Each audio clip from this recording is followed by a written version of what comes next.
Boa noite a todos. Trago mais um tema de grande relevância para que a gente possa tratar nessa noite e que tenho certeza que acaba, de certa forma, mexendo com a vida de todos nós brasileiros. Falo da política monetária e da política econômica.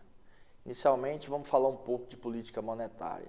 Política monetária, ela é exercida pelo Banco Central. Cabe ao Banco Central regular a quantidade de moeda em circulação no mercado, tanto moeda nacional quanto moeda estrangeira.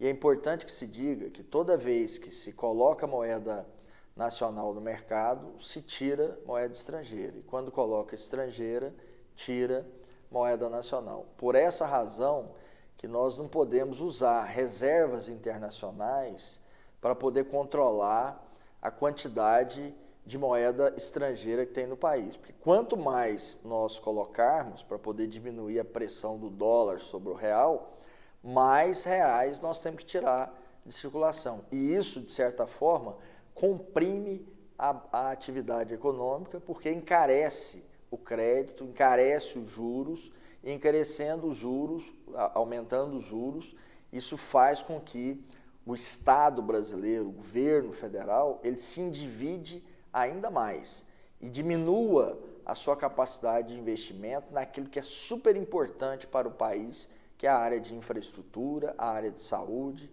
a área de educação, a área de segurança. Então, nós temos que ter um equilíbrio muito grande para poder tratar das questões monetárias com fins de uma política econômica. Porque quando a gente fala em política, na verdade, a gente fala em ação. Ação monetária, ação econômica, né? E uma coisa acaba dependendo da outra. Então, eu quero trazer para vocês aqui algumas colocações que são importantes para que vocês possam entender a complexidade que se envolve no Brasil de hoje. O que nós temos hoje? Desde abril de 2021, o aumento da chamada taxa Selic. O que é a taxa Selic?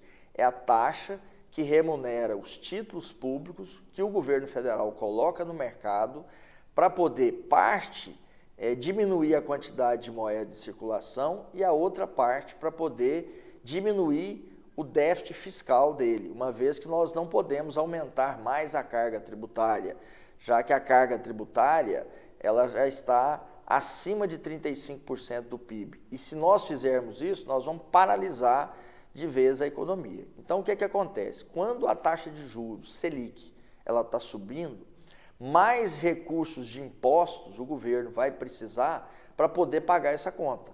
Então, em um cenário onde os juros Selic sobem, nós não precisamos nem pensar em reforma tributária, porque a reforma tributária que nós defendemos é para poder desonerar a produção, para diminuir a carga tributária e automaticamente aumentar os investimentos. Mas para fazer isso, é preciso que o gasto público ele seja menor. Quando o governo está apostando no aumento dos juros para conter a inflação, isso faz com que ele precise de mais e mais recursos para pagar essa conta. Então, dificilmente isso vai se redundar numa reforma tributária ou mesmo não vai haver a reforma tributária enquanto os juros Selic forem crescentes. E o que é pior? Nós temos que olhar a economia global. Quando nós olhamos para os países em desenvolvimento e países já desenvolvidos, né, como os Estados Unidos, a própria China, a Alemanha, a Inglaterra, lá tem os chamados juros amigáveis, juros racionais, para poder motivar, estimular o setor produtivo. Aqui, quando se tem uma taxa Selic de 13,75%, o que nós temos? Os chamados juros selvagens, que penaliza o setor comercial, penaliza o comércio varejista, penaliza o comércio atacadista, penaliza toda a área de serviços, de hotéis, de restaurantes, de creches, de escolas, porque tudo isso fica mais caro, né? Penaliza o setor produtivo, quando nós estamos falando de agricultura, de pecuária, de mineração, porque para buscar recursos no mercado vai se pagar muito caro, e se pagando muito caro, as empresas, de maneira geral, elas não se encorajam em buscar esses recursos, e com isso elas diminuem a capacidade instalada delas, porque vai produzir para vender para quem, né? Então, as taxas de juros estando num patamar muito elevada, ela tira qualquer possibilidade de estímulo do desenvolvimento econômico. Então, por isso que eu estou trazendo a discussão política monetária versus política econômica. A política econômica é o resultado da atuação do Banco Central, ora para combater a inflação, ora para promover o desenvolvimento. Só que lá no âmbito da legislação do Banco Central, é muito tímido quando se fala em política econômica, praticamente um item que se perde no meio de tantos outros. Então, o Instituto Democrativa, através do PLC, da proposta de lei constitucional 1122, ele está propondo o quê? Uma mexida na atuação do Banco Central, para que ele cuide da inflação, mas que ele cuide principalmente do desenvolvimento econômico, ou seja, do pleno emprego dos fatores de produção, para que a terra seja melhor utilizada, para que o capital possa sair não só para o juro, mas principalmente para o investimento, para que isso possa promover mais oportunidades de trabalho e você poder remunerar melhor a mão de obra, para que se use mais tecnologia e possa se receber ou pagar royalties em função dessa utilização, e para que as empresas, as unidades de produção, elas possam trabalhar na sua plenitude, no que a gente chama de pleno emprego dos fatores de produção. Se o Banco Central, que é hoje independente, passar a ter um viés de combate à inflação, mas também olhando o desenvolvimento econômico, olhando a necessidade do estímulo à produção, olhando a necessidade de reduzir a taxa de emprego, nós podemos sim, dentro dessa nova lógica liberal, ter um desempenho muito melhor que nós tínhamos no passado. Mas é fundamental que essa taxa de juros, que hoje está em 13,75, que ela faça um caminho inverso e volte para os 2,75. Por quê? Porque aí nós estaremos reduzindo o custo operacional das empresas, porque hoje nós temos uma inflação de custos e não uma inflação de demanda, como o Banco Central vem defendendo nos vários boletins que ele solta a cada 2 meses, que tem a reunião do Comitê de Política Monetária, chamado Copom. Quer dizer, nós não temos um excesso de consumo no país.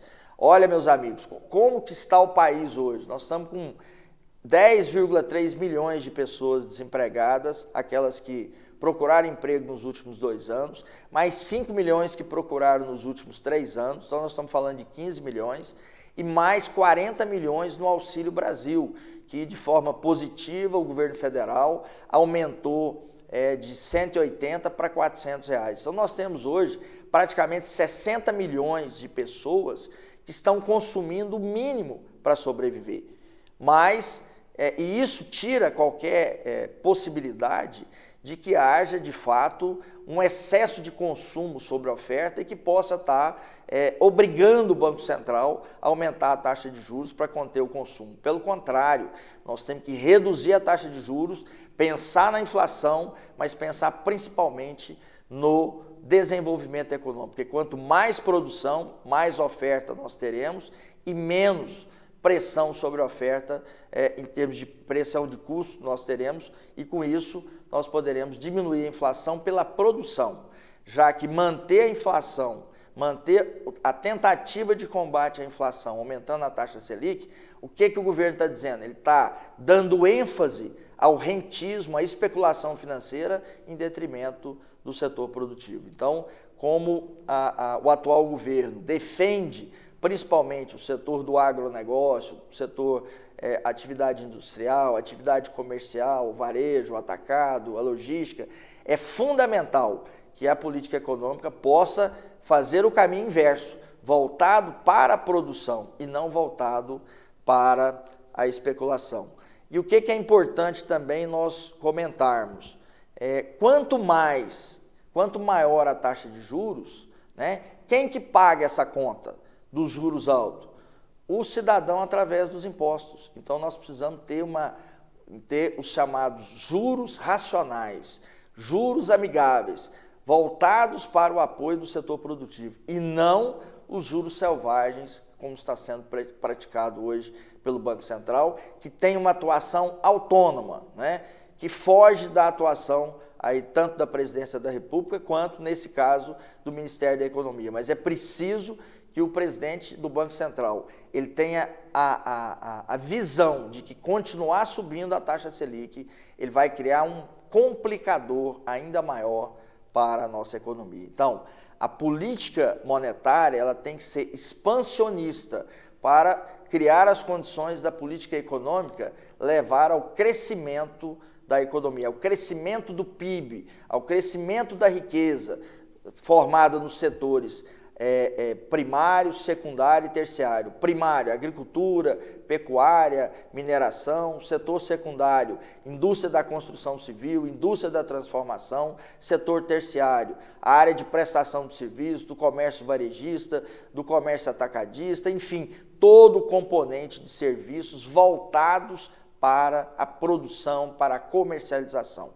Eu sou um defensor nato do PLC 11/2022, que dá esse novo papel para o Banco Central, que além de cuidar da inflação, que ele tem uma visão voltada para o desenvolvimento econômico, para o pleno emprego, para que de fato nós possamos criar as condições para que as empresas no Brasil, sejam elas da área comercial, sejam elas da área industrial, sejam elas da área de logística, sejam elas da área do comércio exterior, da área das exportações, das importações, possam de fato produzir, possam de fato comercializar, possam de fato distribuir, para que isso gere mais e mais riqueza, consequentemente isso se transforme em mais renda para todos, para as empresas, para os trabalhadores, para o governo, através de receitas, e que nós possamos ter sim uma economia pujante, dinâmica e possamos sair de todo esse processo que nós estamos vivendo decorrente da Covid-19 que pairou no mundo nos últimos 2 anos e que trouxe tantos prejuízos para tantas nações, inclusive para o Brasil. Deixo aqui um grande abraço para todos, fiquem todos com Deus e até uma próxima oportunidade.